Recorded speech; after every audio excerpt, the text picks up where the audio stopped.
Assalamualaikum warahmatullahi wabarakatuh. Perkenalkan, nama saya Sagita Pini Kusma Dewi dengan NIM A510220180 dari kelas 6.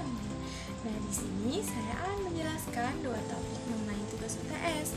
Topik yang pertama ada perkembangan kognitif dan pemerahan bahasa.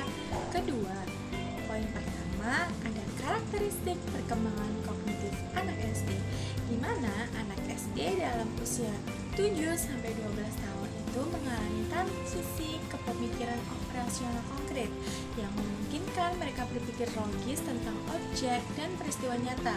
Mereka mengembangkan kemampuan konservasi, klasifikasi, seriasi, dan refleksibilitas.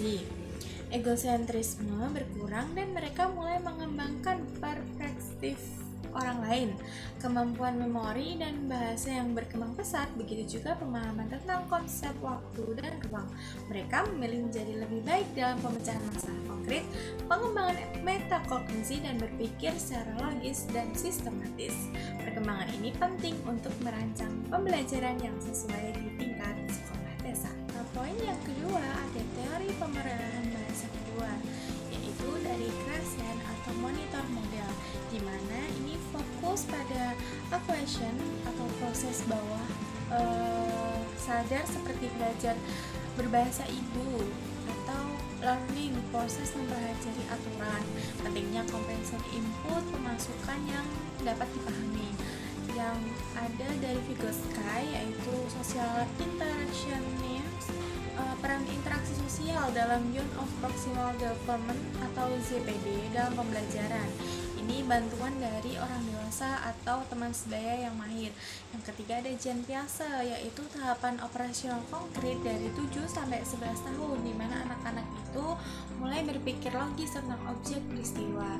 Nah, sedangkan poin yang ketiga ada hubungan teori dengan kemampuan anak SD belajar bahasa Inggris. Yang pertama ada pengajaran khusus harus konkret dan visual sesuai dengan tahapan kognitif menurut Piaget. Sedangkan menciptakan lingkungan belajar yang kaya dengan interaksi dan komprehensibel input dengan menurut teori Krashen dan Vygotsky.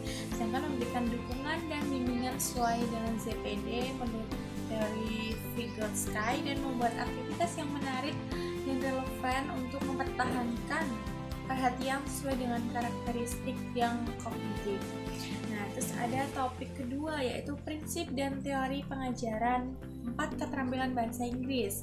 Yang pertama ada keterampilan listening, di mana listening ini mendengarkan, yaitu dapat menggunakan media atau materi audio yang sesuai dengan tingkat pemahaman anak, dengan memberikan tugas sebelum atau selama atau setelah mendengarkan apa yang didengarkan anak dan fokus pemahaman makna bukan hanya perkata saja, dan menciptakan suasana yang tidak menekan agar anak itu berani mencoba. Contoh aktivitas sederhana dari listening yaitu mendengarkan instruksi sederhana dan melakukan tindakan, misalkan touch your nose atau touch your eyes gitu, atau mendengarkan cerita pendek dan menjawab pertanyaan sederhana, mengidentifikasi suara-suara dalam bahasa Inggris, misalkan suara hewan, cat itu gimana, kayak gitu. Nah, yang ada media alat bantu listening yaitu audio, gambar, atau video pendek. Nah, yang kedua ada keterampilan berbahasa Inggris dalam speaking, yaitu dapat menciptakan lingkungan belajar yang aman, mendukung berlatih berbicara pada kelancaran awal, baru kemudian keakuratan, memberikan model dan dorongan untuk berpartisipasi.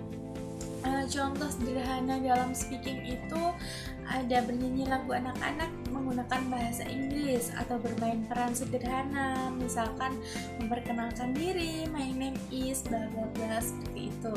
Dan media atau alat bantu speaking ini ada gambar, kartu kata, boneka tangan, atau flashcard untuk memberikan simulasi visual yang konkret untuk berbicara.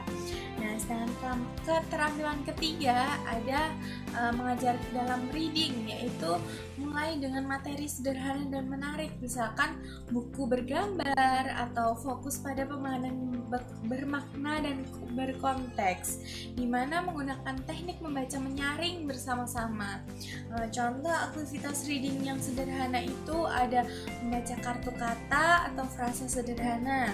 Ada juga membaca cerita buku bergambar pendek gitu bersama guru dan mencocokkan gambar dengan kata yang tepat.